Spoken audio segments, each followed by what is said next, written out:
శ్రీకాకుళం జిల్లా పలాస నియోజకవర్గం తెలుగుదేశం పార్టీ కార్యాలయంలో తెలుగుదేశం పార్టీ రాష్ట్ర అధ్యక్షుడు కింజరపు అచ్చెన్నాయుడు ప్రెస్ మీట్ లో పాల్గొన్నారు. అధికార పార్టీ నాయకులు జగన్మోహన్ రెడ్డి ఎన్నికల ముందు మరో కోడి కత్తి డ్రామా మొదలు పెట్టారని అన్నారు. ఎన్నికల్లో ఓడిపోతామనే భయంతో ఇటువంటి కోడి కత్తి డ్రామాలు చౌకబారు కార్యక్రమాలు చేస్తున్నారని తెలిపారు. రానున్న ఎన్నికల్లో రాష్ట్రంలో ఎన్డీఏ కూటమి 160 స్థానాల్లో గెలుపు ధీమా వ్యక్తం చేశారు. వైసీపీ పార్టీ రేపు ఎన్నికల్లో చిత్తుగా ఓడిపోతుందనే విషయం ప్రతి ఒక్కరికి కూడా తెలుసు. ఏదైతే జగన్మోహన్ రెడ్డి మేము సిద్ధమని చెప్పి బస్సు యాత్ర ప్రారంభించాడు,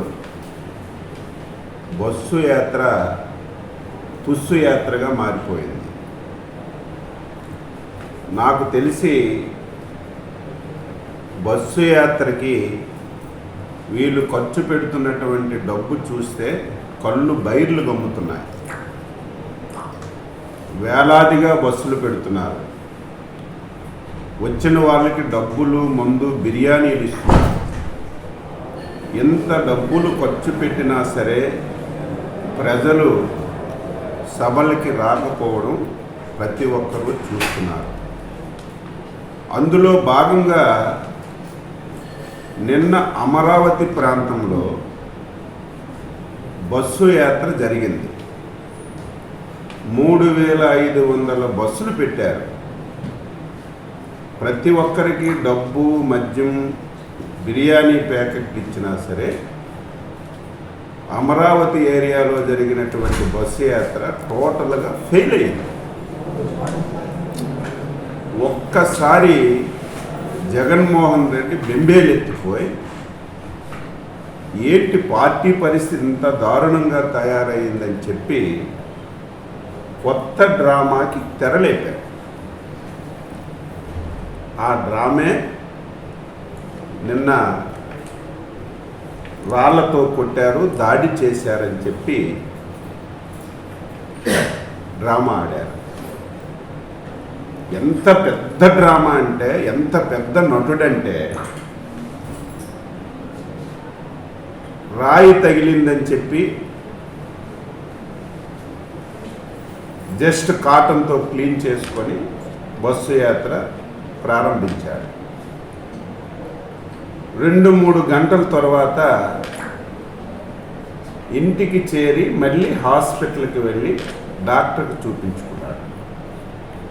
ఒకవేళ రాయి తగిలి గాయం పెద్దదైతే ముఖ్యమంత్రి వెంటనే హాస్పిటల్కి వెళ్ళి జాయిన్ అవ్వాలి.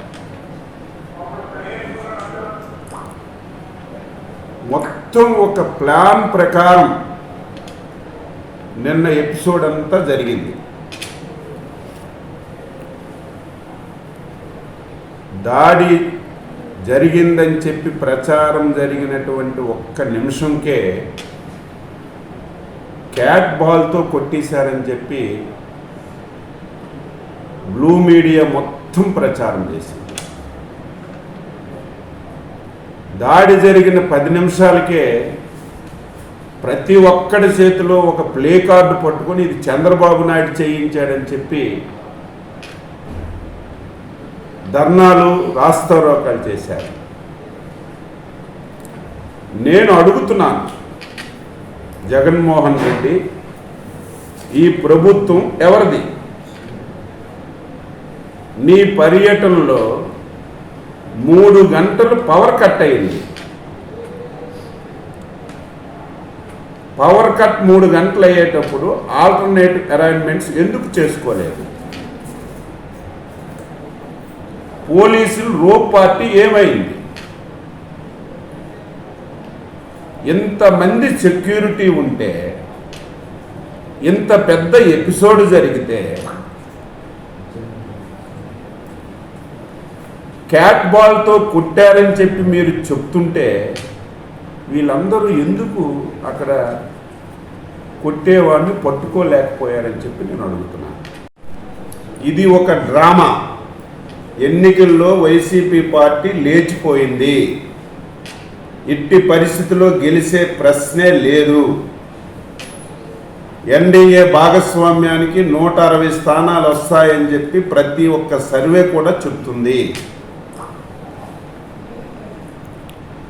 2019 ఎలక్షన్ల ముందు ఆడినటువంటి డ్రామా మళ్ళీ ఇప్పుడు సక్సెస్ అవుతుందని చెప్పి ప్లాన్ వేసుకొని ఆ రోజు కూడా మీరు చూశారు, బాబాయిని గొడ్డలతో చంపి చంద్రబాబు నాయుడు మీద పెట్టి సానుభూతి పొందాడు.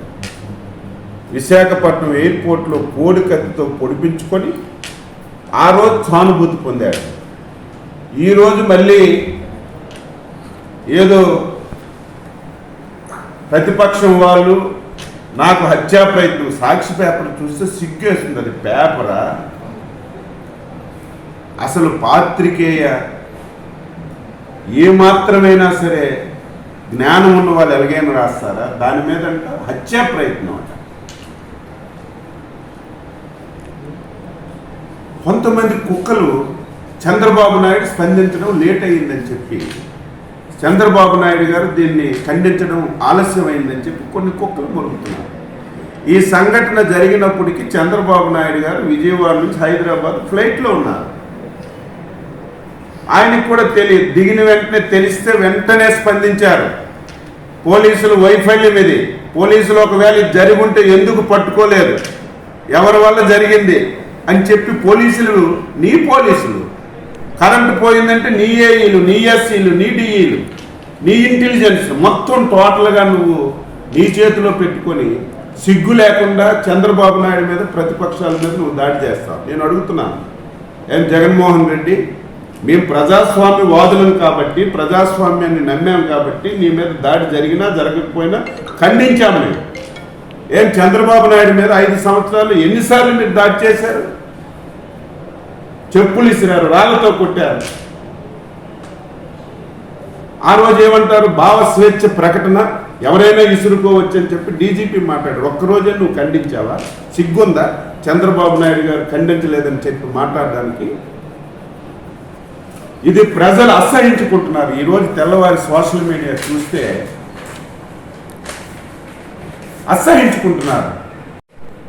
నీ ఇంటిలోనున్నటువంటి సోషల్ మీడియా పేరు ఏది ఉంది? సుధీర్ రెడ్డి కాదు సుధీర్ రెడ్డి XY పేరుంది. ఆయన 4 రోజుల ముందు, ఆ పేరు కూడా నేను చెప్తాను తర్వాత, ఎవరైతే జగన్మోహన్ రెడ్డి సోషల్ మీడియా చూస్తున్నటువంటి వ్యక్తి, గతంలో జడ్జిల మీద కూడా తప్పుడు కామెంట్లు చేసి జైలుకి వెళ్ళి జైలు శిక్ష అనుభవించి వచ్చినటువంటి వ్యక్తి 4 రోజుల ముందు ఎక్స్లో ఒక పోస్ట్ పెట్టాడు. 4 రోజుల్లో ఒక సంచలనాత్మకమైనటువంటి విషయం జరుగుతుంది, దీనివల్ల రేపు ఎలక్షన్లో చాలా మార్పులు రాబోతున్నాయని చెప్పి 4 రోజుల ముందు నీ ఇంటిలో ఉన్న మనిషి ఎక్స్లో పోస్ట్ పెట్టి అదే 4 రోజుల తర్వాత ఈ రకమైనటువంటి డ్రామా వచ్చిందంటే ఇది కేవలం నువ్వు వాడుతున్నటువంటి నాటకం అని చెప్పి సందర్భంగా తెలియజేస్తున్నాను. ఎలక్షన్ కమిషన్కి నేను కోరుతున్నాను, ఇమీడియట్గా ఈ కేసుని సిబిఐకి మీరు అప్పచెప్పాలి. ఈ డ్రామాకి తెర దించాలి. వాళ్ళలోను వాళ్ళే చేసుకుని ఎలక్షన్లలో లబ్ధి పొందాలని, సింపతి పొందాలని ప్రయత్నం గురించే ఈరోజు ఈ నాటకం ఆడుతున్నాడని చెప్పి తెలియజేస్తున్నాను. ఇది ప్రజలు కూడా, కనీసం వాళ్ళ కార్యకర్తలు కూడా ఎందుకు ఇంత డ్రామా అని చెప్పి అనుకుంటున్నారు, ఎందుకు ఈ రకంగా జగన్మోహన్ రెడ్డి చేస్తున్నాడని చెప్పి వాళ్ళు కూడా అసహించుకున్నటువంటి పరిస్థితి ఉందని చెప్పి ఈ సందర్భంగా తెలియజేస్తున్నాను. ఇది ఒక పెద్ద డ్రామా. ఎలక్షన్ కమిషన్ ఇమీడియట్గా ఇన్వాల్వ్ అవ్వాలి.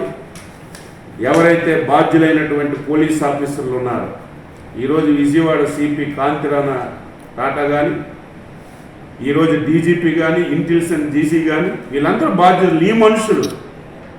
ఆ రోజైతే మేము అధికారంలో ఉన్నాం కాబట్టి కోడికెత్తి మా మీద పెట్టావు. ఈరోజు నీ మనుషులు, నీ సమక్షంలో, నీ చుట్టూ వలయం. కరెంట్ ఆరిపోతే ఆల్టర్నేటివ్ ఏం చేశారు? ముఖ్యమంత్రి ఎక్కడైనా సరే పర్యటన చేసి కరెంట్ ఆరిపోతే బుల్లెట్ ప్రూఫ్ అన్నీ తీసి వాళ్ళకి రక్షిస్తారు, అవసరం ఉంటే కారు ఎక్కిస్తారు. కానీ అది ఏమీ లేకుండా వీళ్ళు ప్రణాళికబద్ధంగా ఇచ్చేశారని చెప్పి సందర్భంగా తెలియజేస్తూ ప్రజలకి అర్థం చేసుకోమని చెప్పి కోరుతున్నాను.